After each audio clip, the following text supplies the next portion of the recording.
Shalom Bapak Ibu dan saudara-saudara yang dikasihi Tuhan, selamat malam. Malam ini kita akan mengadakan ibadah kita yang pertama di malam Pasion, di mana dalam minggu-minggu ini kita akan mengadakan ibadah Pasion untuk mengenang perjalanan Yesus menuju Via Dolorosa sampai nanti hari Jumat dia akan menyerahkan dirinya mati di atas kayu salib, dan pada hari Minggu nanti kita akan merayakan hari kemenangan. Bapak Ibu, mari kita bersama-sama mempersiapkan hati kita untuk beribadah. Biarpun kita beribadah di rumah kita masing-masing, ini tidak akan mengurangi makna daripada ibadah itu sendiri. Mari kita berdoa dalam hati kita. Kita undang kuasa Roh Kudus hadir menguasai hati dan pikiran kita dan menguasai ruangan di mana kita berada. Kita berdoa di dalam saat yang teduh.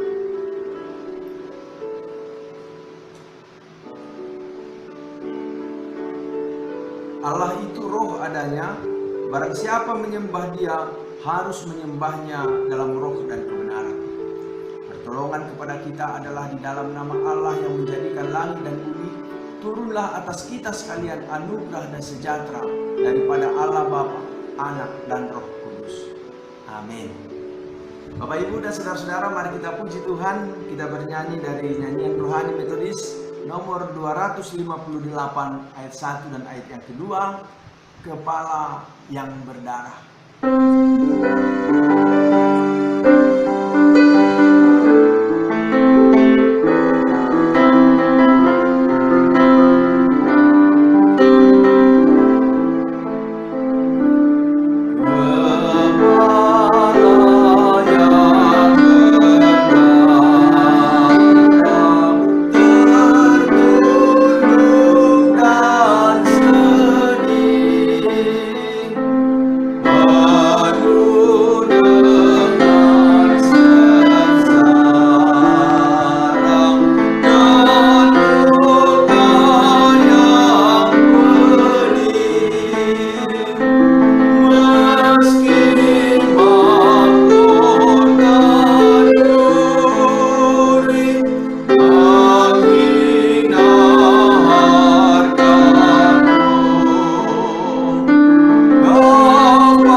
Pelanggaran kami, sesungguhnya kami ini patut untuk dihukum, patut untuk dibinasakan. Tetapi karena Engkau adalah Allah yang pemurah, Allah yang maha kasih, Engkau mengasihi kami, sehingga kami Engkau tebus dengan darah-Mu yang kudus, dan Engkau rela mati ganti kami. Itulah yang kami kenang ketika pada waktu yang lalu, ketika Yesus hendak memasuki Yerusalem. Yesus melakukan perjalanan menuju Via Dolorosa, Dan detik-detik itu kami kenal, kami ingat bagaimana dengan ketaatan yang sungguh Engkau mau menyerahkan dirimu untuk mati bagi kami. Biarlah Engkau memberkati ibadah kami ini, agar kami boleh merasakan hadirat Tuhan. Di dalam nama Yesus kami berdoa. Amin. Kita akan memberikan persembahan yang terbaik kepada Tuhan, Bapak Ibu. Mari kita memberikan persembahan kita sambil kita memuji Tuhan dari nyanyian rohani Metodis nomor 25. Tuhan berikan berkat-Mu.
Nomor 257 kita nyanyikan ayat 1 saja.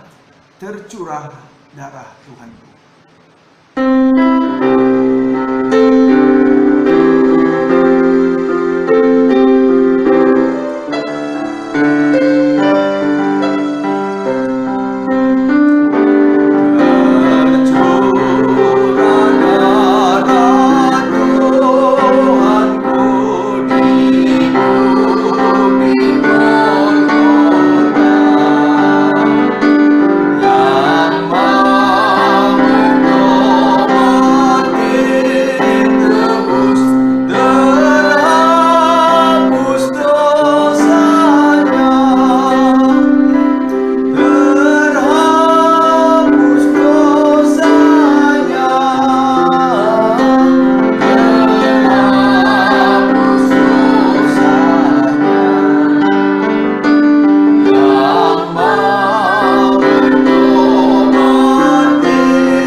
Engkau mencurahkan darah-Mu untuk mati ganti kami. Tuhan, saat ini kami mau belajar akan kebenaran firman-Mu. Urapi hamba-Mu untuk dapat menyampaikan isi hati-Mu, dan setiap kami yang mendengar dapat mengerti, memahami, dan melakukan dalam hidup kami sehari-hari. Karena itu berfirman-Lah Tuhan, berkata-katalah, kami anak-anak-Mu telah siap mendengarnya, bahkan telah siap melakukannya. Dalam nama Yesus kami berdoa. Amin. Bapak Ibu, firman Tuhan yang akan kita renungkan di malam Pasion yang pertama ini, mari kita buka Alkitab kita dari Yohanes pasal yang ke-13. Yohanes pasal yang ke-13 kita akan baca ayat 21 sampai ayat yang ke-30. Yohanes pasal 13 ayat 21 sampai 30. Saya akan membacakannya, Bapak Ibu dapat menyimak dalam Alkitab masing-masing. Demikian firman Tuhan. Yesus memperingatkan Yudas. Setelah Yesus berkata demikian, ia sangat terharu lalu bersaksi, "Aku berkata kepadamu, sesungguhnya seorang di antara kamu akan menyerahkan aku." Murid-murid itu memandang seorang kepada yang lain. Mereka ragu-ragu siapa yang dimaksudkannya. seorang di antara murid Yesus, yaitu murid yang dikasihinya, bersandar dekat kepadanya di sebelah kanannya. Kepada murid itu Simon Petrus memberi isyarat dan berkata, "Tanyalah siapa yang dimasukkannya." Murid yang duduk di dekat Yesus itu berpaling dan berkata kepadanya, "Tuhan, siapakah itu?" Jawab Yesus, "Dialah itu yang kepadanya aku akan memberikan roti sesudah aku mencelupkannya." Sesudah berkata demikian, ia mengambil roti, mencelupkannya dan memberikannya kepada Yudas, anak Simon Iskariot. Dan sesudah Yudas menerima roti itu, ia kerasukan iblis. Maka Yesus berkata kepadanya, "Apa yang hendak kau perbuat, perbuatlah dengan segera." Tetapi tidak ada seorang pun di antara mereka yang duduk makan itu mengerti apa maksud Yesus mengatakan kepada Yudas hal itu. Karena Yudas memegang kas, ada yang menyangka bahwa Yesus menyuruh dia membeli apa-apa yang perlu untuk perayaan itu, atau memberi apa-apa kepada orang miskin. Yudas menerima roti itu lalu segera pergi. Pada waktu itu hari sudah malam. Demikian pembacaan firman Tuhan. Yang berbahagia adalah kita yang mau membaca dan merenungkan firman Tuhan, dan akan lebih berbahagia kalau kita lakukan dalam hidup kita sehari-hari. Nah, Bapak Ibu, berdasarkan teks firman Tuhan yang telah kita baca, kita akan merenungkan sebuah tema, ketulusan cinta kasih Yesus. Ketulusan cinta kasih Yesus. Bapak Ibu, malam ini kita memasuki ibadah malam Paskah yang pertama. Ibadah ini adalah untuk masa-masa di mana kita mengenang dan memperingati kesengsaraan Yesus Kristus sebelum ia menuju kayu salib, mengorbankan dirinya mati untuk menyelamatkan umat manusia dari dosa dan memulihkan kembali hubungan manusia dengan Allah. Bapak Ibu dan saudara-saudara yang dikasihi oleh Tuhan, pernah ada sebuah lagu dangdut sempat hit. Waktu itu lagunya begini. Sakitnya tuh di sini, di dalam hatiku. Sakitnya tuh di sini. Pernah nggak Bapak Ibu mendengar lagu ini? Lagu ini kalau nggak salah dipopulerkan oleh Ayu Ting Ting. Mungkin jika kisah pengkhianatan Yudas ini dibuat suatu tayangan sinetron, lagu dangdut ini Bapak Ibu cocok lagu soundtracknya barangkali ya. Bapak Ibu, adalah suatu hal yang wajar bila Yesus mengalami kekecewaan yang luar biasa. Merasakan sakit hati yang mendalam terhadap Yudas karena pengkhianatannya. Betapa tidak Bapak Ibu, selama kurang lebih 3 tahun Yudas bersama-sama dengan Yesus, diberi kepercayaan khusus sebagai bendahara, kok tega-teganya gitu ya mengkhianati dan menjual Yesus kepada orang Farisi. Saudara, tidak ada hal yang paling menyedihkan, tidak ada hal yang paling menyakitkan selain dikhianati oleh orang dekat kita sendiri. Bapak Ibu, begitu sempurnanya, begitu rapinya Yudas menutupi kejahatan dan kepura-puraannya, saudara, sehingga murid-murid yang lain tidak ada yang tahu mengenai kelicikan hati Yudas ini, saudara. Saudara, Yudas ia bisa saja bersembunyi dari pengetahuan manusia, tetapi ia tidak bisa bersembunyi dari Yesus. Yesus tahu kebusukan dan ketulusan hati setiap pribadi. Yesus tahu kita mengasihinya dengan sungguh-sungguh atau kita mengasihi Tuhan setengah-setengah. Pertanyaannya adalah, mengapa Yesus tetap mampu untuk berdekatan dengan Yudas? Mengapa Yesus tetap mampu bahkan memberi roti sesudah mencelupkannya kepada Yudas? Mengapa? Jawabnya adalah karena Yesus memiliki cinta kasih yang tulus. Nah, saudara, melalui teks firman Tuhan yang telah kita baca hari ini, kita mau belajar dari Yesus tentang ketulusan cinta kasih-Nya. Apa yang bisa kita pelajari? Yang pertama, Yesus ia tetap mau mengasihi sekalipun ia dikhianati. Itu dapat kita lihat dari ayat 21 dan ayat 26. Saudara, hal pengkhianatan Yudas ini sebenarnya sudah Yesus ketahui sebelum peristiwa perjamuan malam. Kalau kita bandingkan nanti dalam Yohanes pasal 13 ayat 1 sampai 3, di sana dikatakan, sementara itu sebelum hari raya Paskah mulai, Yesus telah tahu bahwa saatnya sudah tiba untuk beralih dari dunia ini kepada Bapa. Sama seperti ia senantiasa mengasihi murid-muridnya, demikianlah sekarang ia mengasihi mereka sampai kepada kesudahannya. Mereka sedang makan bersama dan iblis telah membisikkan rencana dalam hati Yudas Iskariot anak Simon untuk mengkhianati dia. Yesus tahu bahwa Bapanya telah menyerahkan segala sesuatu kepadanya dan bahwa ia datang dari Allah dan kembali kepada Allah. Nah, saudara perhatikan baik-baik. Bila Yesus berniat jahat kepada Yudas, bisa saja ia memerintahkan para murid untuk menahan dan menangkap Yudas. Tetapi perhatikan, itu tidak dilakukan oleh Yesus. Nah, dari kisah ini kita bisa belajar betapa besar, betapa tulusnya cinta kasih Yesus. Ia tetap mampu mengasihi sekalipun ia tahu dikhianati oleh sahabatnya sendiri. Yesus benar-benar membuktikan kebesaran dan ketulusan cinta kasihnya. Nah, Bapak Ibu dan saudara-saudara, bagaimana dengan kita? Bapak Ibu, belajar dari Yesus, mampukah kita mengasihi orang-orang yang pernah menyakiti hati kita? Mampukah kita mengasihi orang-orang yang mungkin telah memanfaatkan kita untuk kepentingan diri mereka sendiri? Mampukah kita? Mari kita belajar dari Yesus. Bagaimana Yesus, dia tetap bisa mengasihi orang yang telah menyakiti hati. Oleh karena itu, di minggu atau di malam Paskah yang pertama ini, mari kita melihat hati kita, saudara. Bisa saja hari-hari ini ada seseorang yang sedang menyakiti hati Bapak Ibu. Bisa saja hari-hari ini Bapak Ibu sedang kecewa kepada seseorang.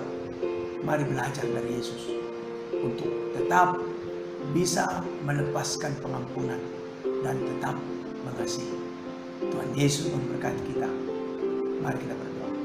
Tuhan, terima kasih untuk firman-Mu yang boleh kami pelajari di malam Paskah yang pertama ini. Kami melihat betapa Engkau begitu memiliki cinta kasih yang tulus. Walaupun Engkau sudah tahu bahwa salah satu murid-Mu akan mengkhianati-Mu, tetapi Engkau masih tetap bisa menerima keberadaannya. Tuhan, tolonglah kami supaya dalam hidup kami juga tetap bisa mengasihi orang yang membenci kami, yang telah menyakiti hati kami. Terima kasih Tuhan. Ini doa kami. Kami berdoa di dalam nama Yesus. Amin. Bapak Ibu, kita aminkan firman Tuhan. Mari kita bernyanyi. Kita bernyanyi dari nyanyian rohani metodis nomor 243. Kita nyanyikan ayat 1, pada kaki salibmu.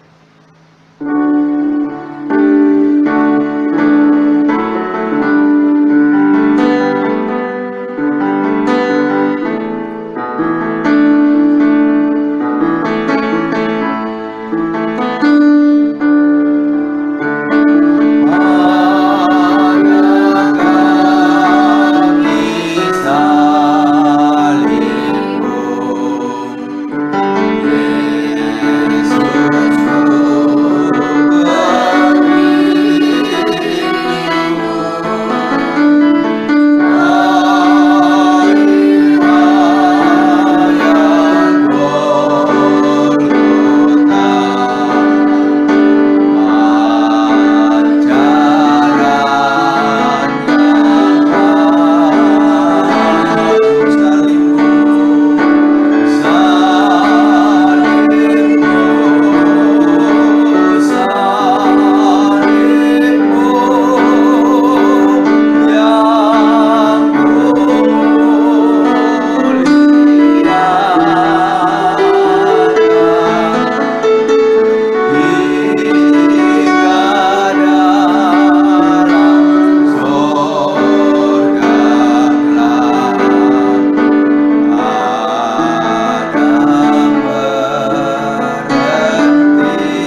kita bersama-sama.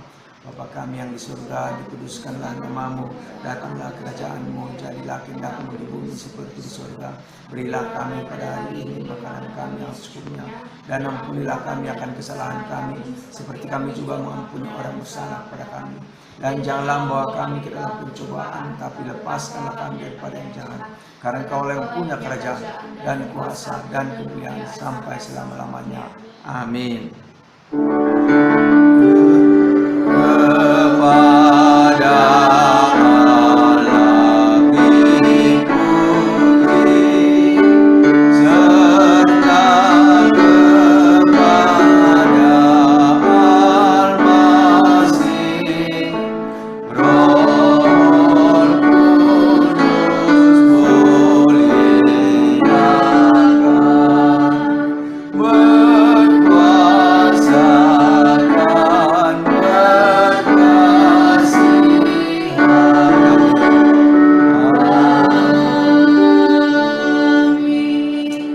Bapak Ibu, arahkanlah hatimu kepada Tuhan, lakukanlah firman-Nya dan pulanglah, terimalah berkat-Nya.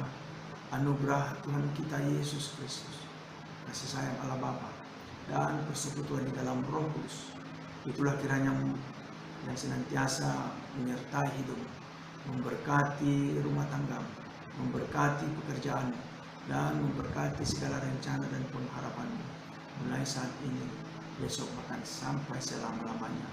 Amin.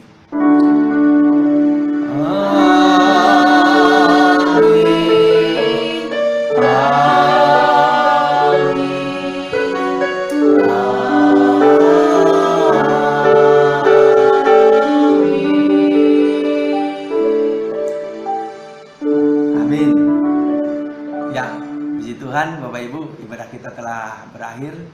Mari kita terus mengandalkan Tuhan dan terus kita berdoa agar wabah COVID-19 atau Corona ini dapat segera dicari solusinya yang terbaik dan kita dapat melakukan aktivitas kita dengan normal. Tuhan memberkati kita. Selamat malam. Amin.